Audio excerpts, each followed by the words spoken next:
Hello and welcome. You're watching NewsX with me, Devika Chopra. We begin with the headlines this hour. Bharat यही चाहेगा कि IMF Pakistan को अपनी $1 billion की assistance पर वह पुनर्विचार करे और आगे भी किसी भी तरह की सहायता देने से IMF परहेज करे.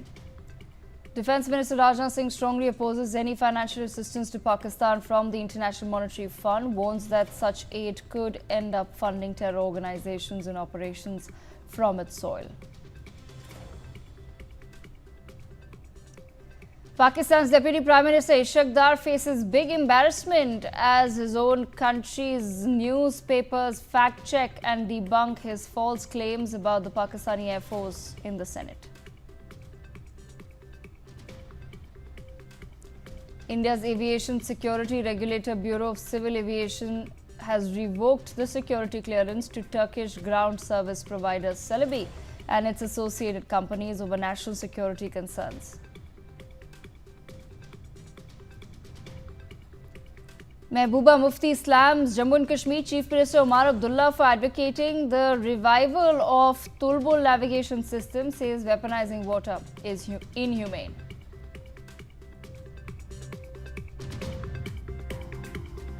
Taliban Foreign Minister Amir Khan Muttaqi condemns the Pahalgam terror attack while speaking to External Affairs Minister Dr. S. Jaishankar.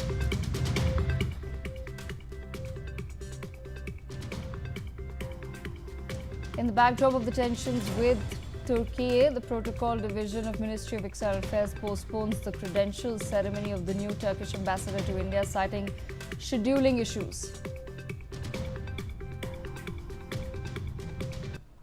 The Jammu and Kashmir government has instructed to accelerate the construction of 2 hydroelectric power projects on the Chenab River.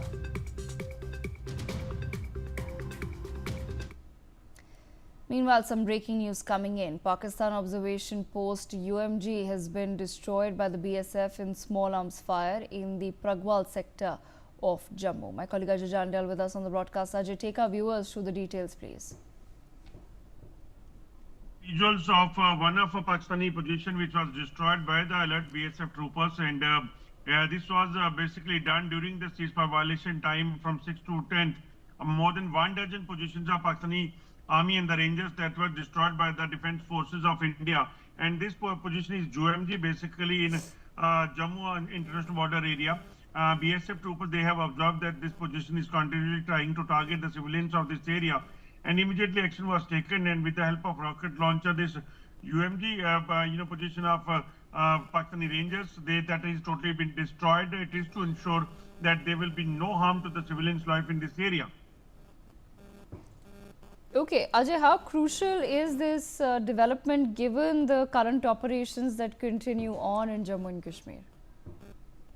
See, during the now for last 5 days there is a ceasefire between the two forces, but before that, what we have seen that Pakistan, when was not able to face the retaliation of the Indian forces, what they started doing, that they started doing targeting the civilians, whether it is Poonch, whether it is Rajouri or the Jammu sector international border area. So everywhere they was trying to target the civilians in that area, and that was the major responsibility of the security forces at that time, to ensure that Pakistani positions, Pakistani posts, which basically are continually trying to target the civilians, they need to be decimated, they need to be destroyed, so that there will be no harm to the civilians' life. But after that, what has happened that now, uneasy calm is still prevailing here on the international border, as there is no firing for last 4-5 days, but still there are apprehension that Pakistan could do anything, because what has happened in last 2 days, that Pakistani ministers, they are continuously saying that ceasefire is till 18th of May. So it indicates that Pakistan can anytime violate ceasefire. That is what they were doing for last many years. Absolutely, Ajay. Thank you so much for joining us on the broadcast with those details. Meanwhile, more breaking news coming in. Defence Minister Rajnath Singh has arrived at Smriti Van, a memorial and museum envisioned by Prime Minister Narendra Modi as a tribute to those who've lost their lives in the 2001 earthquake. Earlier today, Rajnath Singh interacted with air warriors at the Bhuj Air Force Station. My colleague Jatin Rawal with us on the broadcast. Jatin, take our viewers through the details, please. जी देखिए, बिल्कुल आपको बता दूं कि जिस तरह से पहलगाम में जो घटना हुई थी, उसके बाद जिस तरह से भारत और पाकिस्तान के बीच तनाव युद्ध हुआ था, उसके बाद प्रधानमंत्री सबसे पहले जो है वो आदमपुर जो है वहां पर पहुंचे थे। वहां उन्होंने जवानों से मुलाकात की थी। उसके बाद आज गुजरात का दौरा जो है वो भारत के जो रक्षा मंत्री है, केंद्रीय रक्षा मंत्री राजनाथ सिंह, उन्होंने दौरा किया। वहां पे भुज का एयरबेस जो है वहां पर उन्होंने काफी सारा निरीक्षण जो है वो किया। उन्होंने वहां पे जवानों से उन्होंने बातचीत की, जवानों को उन्होंने कॉन्ग्रेचुलेट किया कि आप लोगों ने बहुत ही अच्छा काम किया है। उसके बाद वो सीधा जो है वो जो भुज के अंदर जो स्मृति वन जो स्मारक जो बनाया हुआ है, जिसका जो ओपनिंग है वो प्रधानमंत्री के हाथों हुआ था। ये स्मृति वन का उन्होंने राजनाथ सिंह ने जो है वो दौरा किया। वहां पर उन्होंने बहुत सारे जो वहां पर जो फूल वगैरह जो थी, बाग बगीचा, उसका भी उन्होंने निरीक्षण किया, क्योंकि यही वो स्मृति वन है जहां पर 2001 में जो गुजरात में सबसे बड़ा जो भूकंप आया था, जिसका सेंटर पॉइंट जो था वो भुज था। और उसी समय जो 2001 में जो भूकंप आया था उसमें सबसे ज्यादा जान गंवाई थी। लगभग 13,000 लोगों की मौत यहाँ पर हुई थी। उसके बाद यहाँ के जो लोग थे, यहाँ के लोगों ने दृढ़ता निश्चय किया और उन्होंने सरकार में रजूआत की। और उसके बाद यहाँ पर जो है वो ये स्मृति वन जो है वो बनाया गया। भूकंप संग्रहालय को 7 थीम पर आधारित 7 खंडों में बांटा गया। ये सभी निरीक्षण जो है वो जो राजनाथ सिंह आज यहाँ पर उपस्थित हुए थे, उन्होंने सभी जगह का निरीक्षण किया। 7 खंड में अलग अलग जगह पर कौन से खंड में क्या है, ये सारा निरीक्षण जो है वो राजनाथ सिंह के द्वारा किया गया है। जी, Right, absolutely, Jatin. Thank you so much for joining us on the broadcast with those details. Meanwhile, in other news, in a significant and unanimous move, more than 125 top leading trade leaders from across the country have resolved to boycott all forms of trade and commercial engagement with Turkey and Azerbaijan, including travel and tourism. The Indian film industry has been appealed to not to undertake any shooting of any film in Turkey and Azerbaijan, and if they have undertaken any such shooting, the business community and the people will boycott such a film. Big statements they're coming in. The resolution also warns corporate houses not to shoot any product promotion film in Turkey and Azerbaijan. My colleague Aditya Vadwan with us on the broadcast. Aditya, take our viewers through what all is it that has been said in this, in a way, unprecedented position that has been taken by the commercial sector. Well, absolutely, Devika. If you see, the commercial sector, the chamber, the traders body has completely decided to ban trade with Turkey and Azerbaijan. Let us just put this into perspective that, a certain amount of certain types of dry fruits are, imported from Turkey. But now, since the Turkey has, completely supported Pakistan and Pakistani terrorists, the traders, all the trade unions have called a complete ban of trade with Turkey on this ground. And, also, if you see, many Indians are now cancelling their trips to Turkey. In the past, Indians do regularly visit Turkish cities like Ankara and Istanbul, but now they have cancelled all their travels to Turkey amid this, at this juncture when Turkey has supported Pakistan. And apart from this, there are talks are going on to ban the Turkish airlines from operating in India. So these are sort of the slew measures that are being taken here in India against the Turkey. And recently, the Minister of External Affairs has also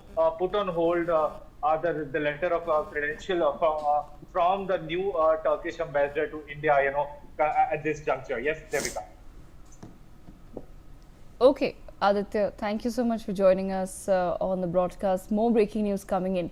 Reflecting national solidarity, Lovely Professional University has become the first private university in India to terminate all MOUs with institutions in Turkey and Azerbaijan. The university has formally ended 6 academic partnerships with institutions in Turkey and Azerbaijan, citing recent developments contrary to India's national interest.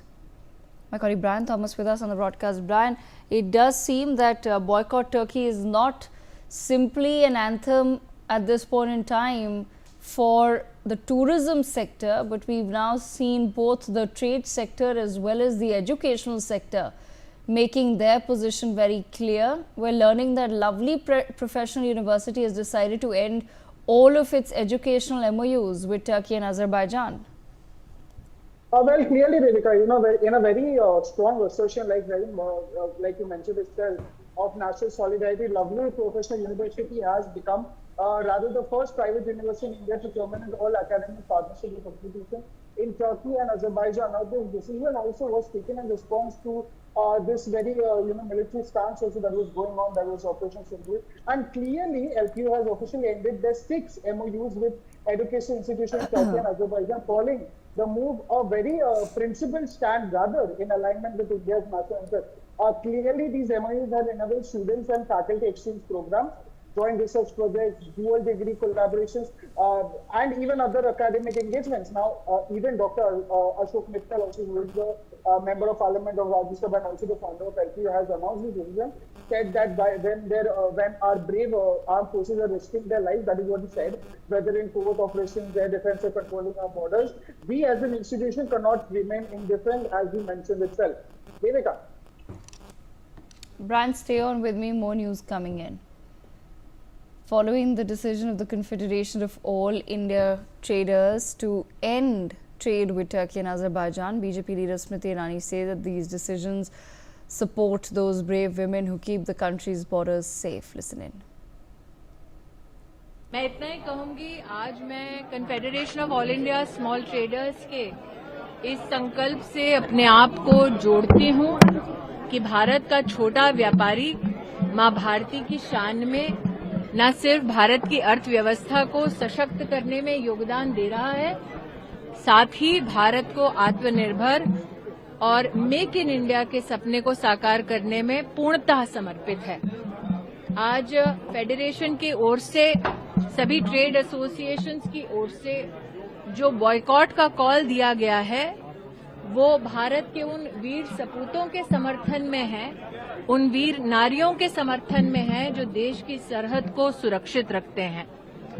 मैंने स्वयं आज इस बात का व्यापारियों के सामने एक निवेदन रखा। मैं इतना ही कहूंगी। Meanwhile, more news. Delhi Police Crime Branch has detained 13 Bangladeshi nationals from the village of Ochandi in northwest Delhi. Police forces have recovered their identity documents from their possession. Further details at this point in time are awaited.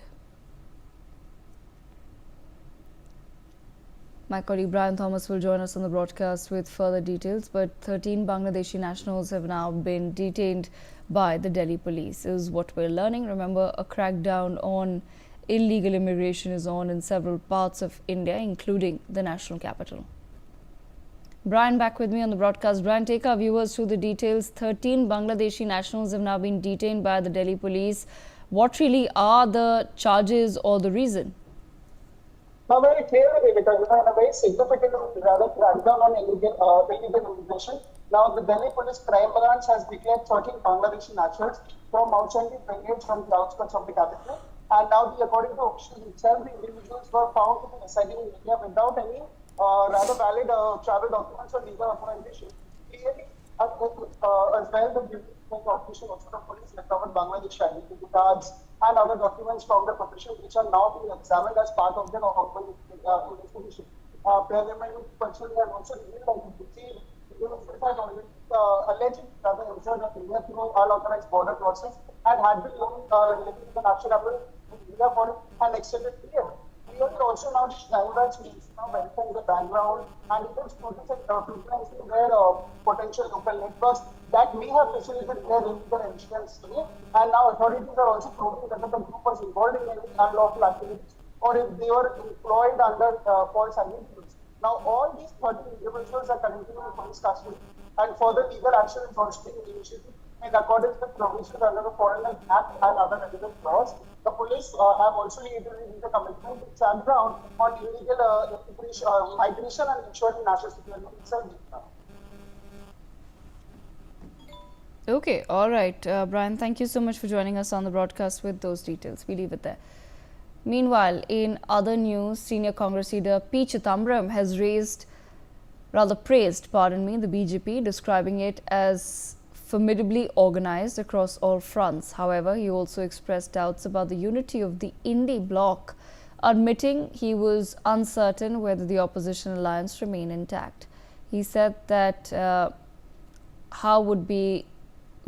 they would of course be very happy if the Indy bloc would be completely intact, but it seems frail at this point in time. Meanwhile, we have some political reactions that have come in on this statement. Listen in.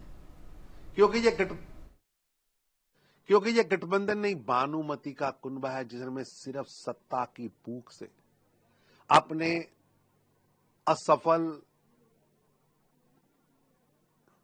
निठल्ले युवराज व युवरानियों को सत्ता में पहुंचाने के लिए और अपने भ्रष्टाचार के मकड़ जाल को, भ्रष्टाचार के कमाए हुए पैसे को बचाने के लिए परिवार को आगे रखकर लूट कसूट करने वाले भाई भतीजावाद पर चलते हुए भ्रष्टाचार के शामिल नेताओं का एक कुनबा है। यह गठबंधन नहीं, स्वार्थ का संधि पत्र है। देश से नहीं, कुर्सी के मोहजाल से डूबी हुई नैया है, जो आज भी डूबी है, कल भी डूबी है। जनता का इन पर विश्वास उठ चुका है। लगभग 1.5 दर्जन से ज्यादा चुनाव कभी यूपीए के नाम पर, कभी इंडी गठबंधन के नाम पर जनता ने इन्हें नकारा है। ये बात बार बार लोग कहते हैं कि क्या इंडिया ब्लॉक अभी है कि नहीं। मैं तो एक ही बात से आपको जवाब देना चाहता हूं। इंडिया ब्लॉक राष्ट्रीय मुद्दों के लिए बना था। आप देख लीजिए, पिछले चुनाव के बाद, एक तो पिछले चुनाव में इंडिया ब्लॉक ने अच्छा किया, आप राष्ट्रीय मुद्दे देख लीजिए। इलेक्शन कमीशन का मुद्दा आता है, वोटर लिस्ट का मुद्दा आता है, ईवीएम का मुद्दा आता है, पूरा इंडिया ब्लॉक एक साथ खड़ा है। आर्थिक नीतियों की बात आती है, बेरोजगारी की बात आती है, पूरा इंडिया ब्लॉक एक साथ खड़ा है। कास्ट सेंसस की, सामाजिक न्याय की बात आती है, पूरा इंडिया एक ब्लॉक खड़ा है। सरकार को ऑपरेशन सिंदूर में पूरी तरीके से समर्थन देने की बात आती है, पूरा इंडिया ब्लॉक एक साइड खड़ा है। जो ट्रंप के हस्तक्षेप की बात आती है, ये पूछना है कि क्या पाकिस्तान अमेरिका हस्तक्षेप करेगा हमारी विदेश नीति में, पूरा ऑपरेशन एक साथ खड़ा है। तो राष्ट्रीय मुद्दों के जितने भी नीतिगत मामले हैं उसमें तो पूरा इंडिया अलायंस एक साथ खड़ा है। तो दरार कहाँ है, कमजोरी कहाँ है? हाँ, आप ये कह सकते हैं कि चुनाव लड़ने में उसके संगठन में हम उतने सक्षम नहीं हैं, वो हम मान रहे हैं, बहुत दिनों से हम लोग कह रहे हैं। और उसमें चिदम्बरम जी को भी बताना चाहिए किस तरीके से इंडिया ब्लॉक जो है संगठन को और मजबूत। इंडिया ब्लॉक का क्या विषय होगा? ये तो एक लुटेरों की कंपनी थी जिसमें अलग अलग किस्म के लुटेरे इकट्ठे हुए थे। अब वो सारे लुटेरे अलग अलग खिलरने लगे जब कुछ खास खाने पीने को नहीं मिला। तो बिना सरकार के तो ये ब्लॉक टिक नहीं सकता था। तो ये पर्पस जो था वो पर्पस डिफीट हो गया, लूट खसूट हो नहीं पाई, इसलिए ब्लॉक टूट रहा है।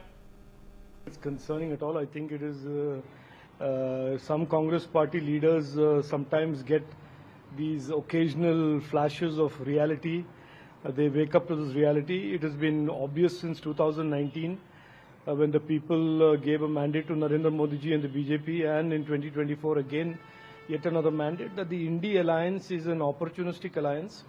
It is an alliance of corrupt parties. It is an alliance of dynastic parties. It is an alliance of parties that have done nothing for India for the last 65-70 years. And it is an alliance of parties that is based on corruption, exploitation and hatred of Narendra Modi ji. So, people have rejected them long time ago. Today, some Congress party leaders are waking up to that reality and are beginning to speak openly about it. But for most of us, including your viewers and the people of India, the fact that the Indy alliance represents not even one idea for bettering our lives, but for bettering India, has been known for several years now. Indy alliance was simply a group of parties, corrupt parties, coming together, united by their fear of Narendra Modi ji, and that is not an ideology. That is not any basis for people to support. Meanwhile, in a significant operational development near the new Samtal village in Chandel district of Manipur along the Indo-Myanmar border, a patrol of the Assam Rifles was fired upon heavily by suspected terrorists on 14th of May. The armed forces responded accordingly and neutralized 10 terrorists in the operation. The armed forces then recovered a significant cache of weapons, including 7 AK-47 rifles, 1 RPG launcher, 1 M4 rifle, and 4 single-barrel breech-loading rifles, ammunition, and other warlike stores from the area. My colleague Nibir Deka with us on the broadcast. Nibir, take our viewers through the details.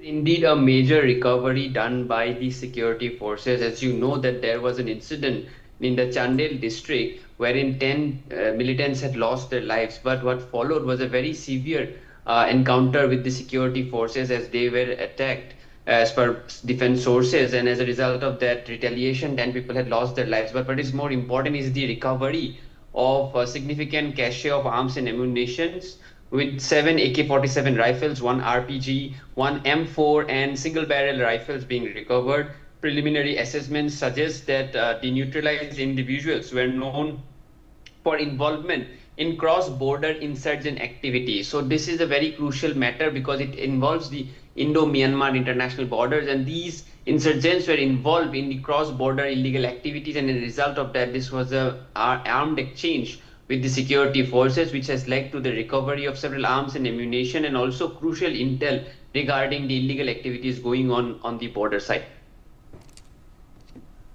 Okay, Nibir, thank you so much for joining us on the broadcast with those details. Meanwhile, in a bid to clearly articulate India's stance on terrorism originating from Pakistan to the international community, Prime Minister Narendra Modi-led BJP government is launching a significant global outreach initiative. The initiative will be seen with the deployment of multiple delegations, each comprised of 5 to 6 members of parliament, accompanied by a representative from the Ministry of External Affairs and another government official. MPs have been advised to ensure that their passports and travel documents are readily available, with the MEA coordinating all travel logistics. The delegation is expected to depart India around 22nd May and return early in June between the 3rd and 4th of the month. The groups will engage with lawmakers, officials and think tanks to convey India's position on cross-border linkages to the Pahalgam terror attack of 22nd April, which killed 26 civilians. India's military has targeted terrorism infrastructure in territories controlled by Pakistan and the subsequent escalation of tensions. My colleague Brian Thomas with us on the broadcast. Brian, take our viewers through the details, please.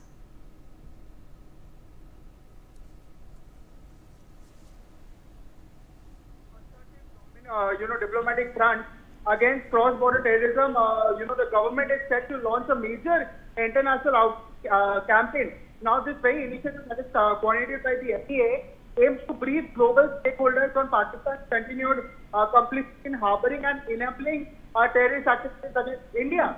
Now, very importantly, under this very plan, multiple parliamentary delegations, each consisting of 5 to 6 MPs, will be dispatched to key global capitals. Each team will also be accompanied by a senior MP official and an additional government representative to provide technical and diplomatic support. This delegation will also engage with foreign lawmakers, officials, think tanks and media to clearly articulate India's position on the growing threat and cross-border terrorism and the recent escalation along the LOC itself.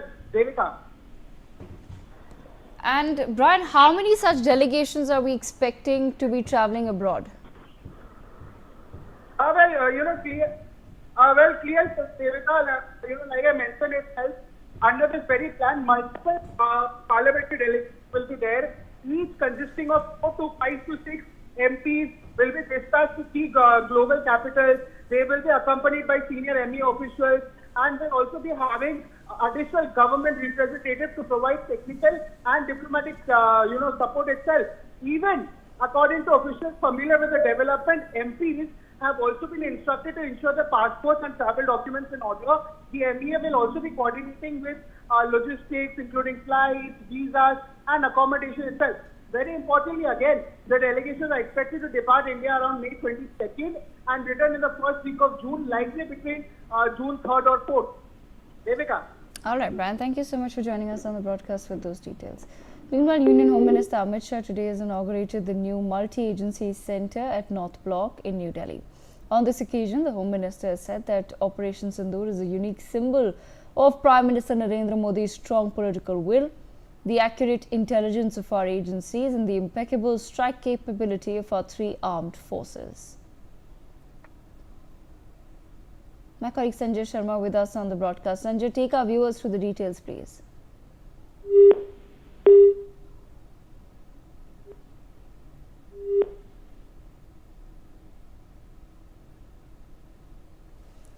Russia's Foreign Minister Sergei Lavrov believes that the West is trying to sow the seeds of discord between India, Russia and China by pitting one against the other. He stated that what's happening right now in the Asia-Pacific region, the West has begun to call it the Indo-Pacific region in order to give its policy a clear anti-Chinese direction. Happening right now in the Asia-Pacific region, the West has begun to call it the Indo-Pacific region in order to give its policy a clear anti-Chinese direction, hoping to thereby additionally gain the opportunity to pit our great friends and neighbors, India and China, against each other. Recently, President Putin recalled that it's simply a divide and rule policy. And with that, we step into a very quick break.